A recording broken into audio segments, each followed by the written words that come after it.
Hello friends, welcome back to law in Telugu video series.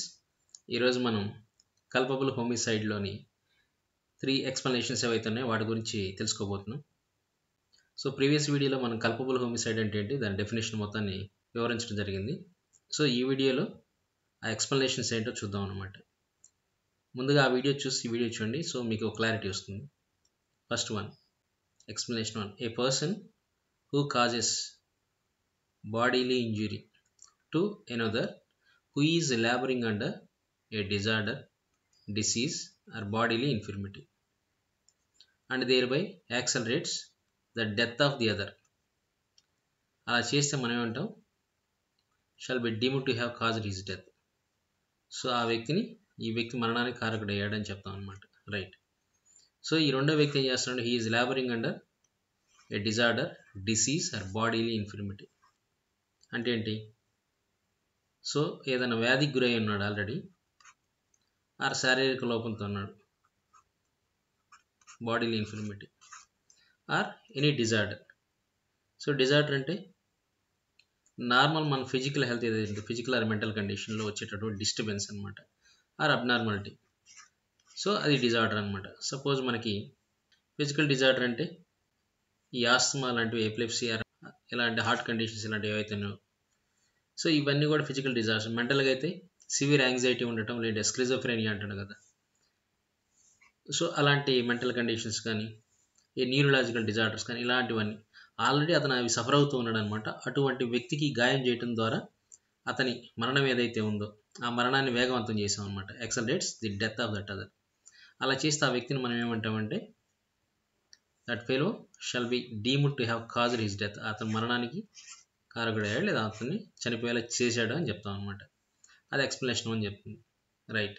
So ఈ explanation ఎందుకు ఇవ్వాల్సి వచ్చింది, యాక్చువల్గా ఏంటంటే అతన్ని భయపెట్టాడు అనుకుందాం. హార్ట్ డిసీజ్తో ఉన్నాడు, లేదంటే మెంటల్గా డిస్టర్బ్ అయినాడు, ఒక డిజార్డర్తో ఉన్నాడు, సో ఒక డెల్యూజన్ ఉన్నాడు. ఇటువంటి వ్యక్తిని ఏంటంటే మనం భయపెట్టడం వల్ల ఏంటంటే సాధారణంగా ఎవరన్నా నార్మల్ పర్సన్ ఎవరన్నా మనం భయపెడితే చనిపోరు అనమాట.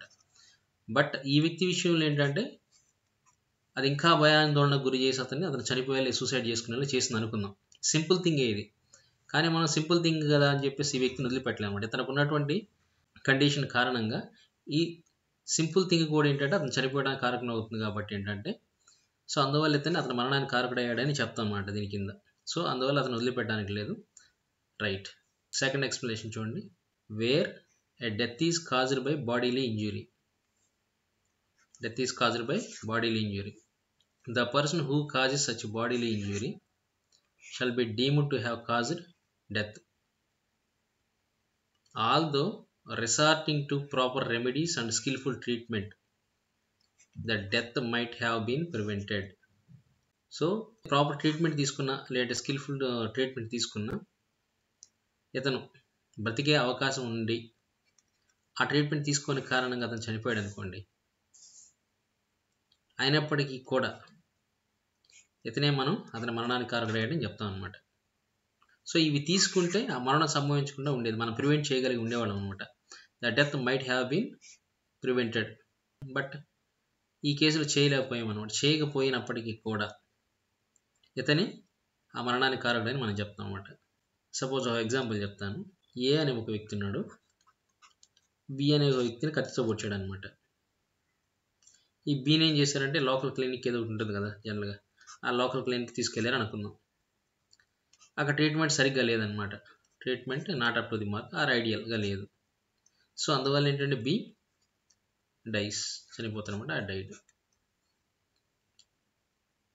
ఒకవేళ అతన్ని మంచి హాస్పిటల్ తీసుకెళ్ళి ఉంటే అతను బతికుండేవాడు అనమాట.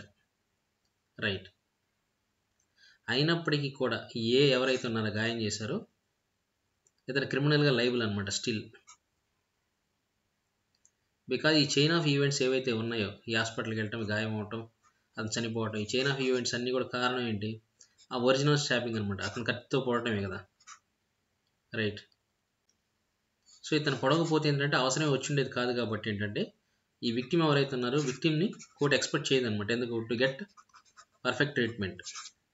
సో అందువల్ల ఏంటంటే ఆ కాన్సిక్వెన్సెస్ ఏవైతే ఉన్నాయో అవన్నీ కూడా ఈ ఇంజూరీ ఎవరైతే ఆ ఇంజూరీ చేశాడో అతనే బేర్ చేయాలన్నమాట. అంతే కదా, విక్టిమ్ని మనం ఎక్స్పెక్ట్ చేయకూడదు కదా, అతని దగ్గర డబ్బు ఉండొచ్చు, లేకపోయి ఉండొచ్చు, లేదంటే ఇంకేదైనా కారణాలు కావచ్చు అనమాట. నువ్వు ట్రీట్మెంట్ తీసుకున్న కారణంగా నువ్వు చనిపోయి అంటానికి లేదు. అసలు ఆ ట్రీట్మెంట్ తీసుకోవాల్సిన పరిస్థితి ఎవరి వల్ల వచ్చిందంటే ఎవరైతే ఉన్నారో గాయం చేశాడో ఆ వ్యక్తి వల్ల వచ్చింది కాబట్టి అతని మరణానికి ఇతనే కారకుడు అని చెప్తాం. క్రిమినల్ లైబిలిటీ నుంచి అతను 80% తప్పించుకోలేడు అనమాట ఈ సిచ్యువేషన్లో. రైట్. సో ఎక్స్ప్లెనేషన్ 3 చూడండి. The cause of death of a child in the mother's womb is not homicide. Okay, ఎవరైతే తల్లి కడుపులో ఉన్నారో అటువంటి చైల్డ్ అంటే అన్బార్న్ చైల్డ్ అనమాట, అన్బార్న్ చైల్డ్. సో అతని మరణానికి కారణమైతే దాన్ని మనం హోమిసైడ్ అనమన్నమాట. అలా అనటానికి వీల్లేదు. But it may amount to culpable homicide to cause death of living child. So బ్రతికున్న పిల్లాడిని ఎవరైనా చంపితే అది కల్పబుల్ హోమిసైడ్ అవుతుందన్నమాట. ఈ బ్రతికున్న పిల్లాడి అర్థం ఏంటి ఇక్కడ చూడండి మళ్ళీ, if any part of that child has been brought four.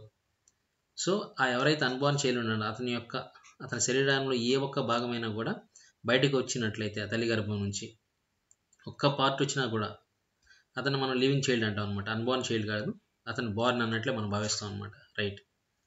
తో the child may not have breathed or been completely born. So అతను ఇంకా శ్వాస తీసుకోవడం మొదలు పెట్టకపోయినప్పటికీ కూడా, లేదంటే కంప్లీట్గా అతను పుట్టకపోయినప్పుడు కూడా, పార్షియల్గా జన్మించినప్పటికి కూడా, అంటే మొత్తం భాగాలను బయటికి రాకపోయినప్పుడు కూడా ఒక చిన్న చిటికిన వేలు బయటకు వచ్చినా కూడా తల్లి గర్భం నుంచి అతనికి ఏమైనా గాయం చేసి అతను చనిపోయేలా చేస్తే అతను ఆ పిల్లాన్ని చంపినట్లుగా భావిస్తాం అనమాట.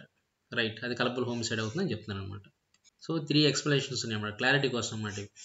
సో ఆ వీడియో చేసాం కదా కల్పబుల్ హోమిసైడ్, దానితో క్లబ్ చేసి చదువుకోండి, మీకు క్లారిటీ వస్తుంది. రైట్.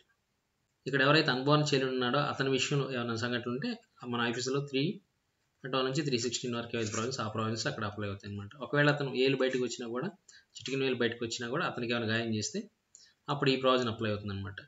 299 ఆర్ 100 BNS ఇవి అప్లై అవుతాయి. రైట్.